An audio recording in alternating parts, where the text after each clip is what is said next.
तर त्याचं जे चचलेपणे त्याच्या आयुष्यात त्याच्या खांद्यावर ज्या जबाबदाऱ्या तो वाहतोय ही एक ह्या दोन्ही गोष्टी सांभाळणं तारेवरची कसरत आहे माझ्यासाठी. पण असे उत्तम सहकलाकार, उत्तम लेखक आणि उत्तम दिग्दर्शक, उत्तम प्रोडक्शन हाऊस आणि सुपरहिट चॅनल यांच्या मदतीनं मी हे आव्हान केलं. वा वा. आणि खरं तर माझं टीमवर्क फार महत्त्वाचं असतं. एकाची भूमिका फक्त महत्त्वाची नाही तर प्रत्येकाच्या भूमिकेतून ते सगळे पात्र एकत्र येऊन एक छान मालिका आपल्या समोर येते. आणि प्रोमोमध्ये पाहताना सुद्धा जाणवलं की तुमचा अभिनय त्यांचा अभिनय म्हणजे कुठे असं वाटत नाही की दुसरी कथा ही आपल्याच घराची किंवा आपल्याच आजूबाजूला घडणाऱ्या कथेमधील ही एक कथा आहे.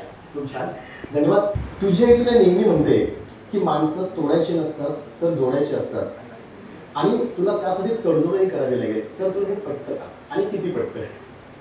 खरं तर मी जेनझी आहे, मी आजची मुलगी आहे आणि तशीच पिहू ही आजची मुलगी आहे.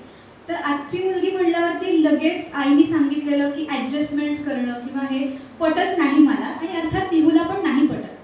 पण आमच्याकडे 3 जनरेशन्स आहेत, मी, माझी आजी आणि माझी आई. तर ह्या तिन्ही जनरेशन्सला एकत्र ठेवणारा धागा म्हणजे माझी आई आहे.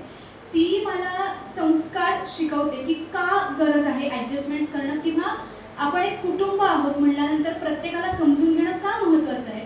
ते पण तुझ्या भूमिकेत. धन्यवाद. पुढचा प्रश्न माझा आहे, दुर्गाबाई म्हणजे संजीवनी आहे. तुमच्या भूमिकेसाठी काय वेगळी मेहनत घेतली? खरं तर ही भूमिका जरा वेगळी आहे. मी आतापर्यंत खूप भूमिका केल्यात, वेगवेगळ्या छटा असणाऱ्या वगैरे.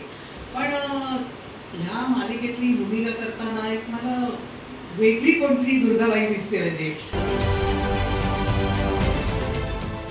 देश विदेशातील प्रत्येक घडामोडींचे लाईव्ह अपडेट मिळवण्यासाठी आता साम टीव्हीच्या सर्व सोशल मीडिया प्लॅटफॉर्मला लाईक, फॉलो आणि सबस्क्राईब करा. तसंच सर्व नोटिफिकेशनसाठी बेल आयकॉन प्रेस करायला विसरू नका.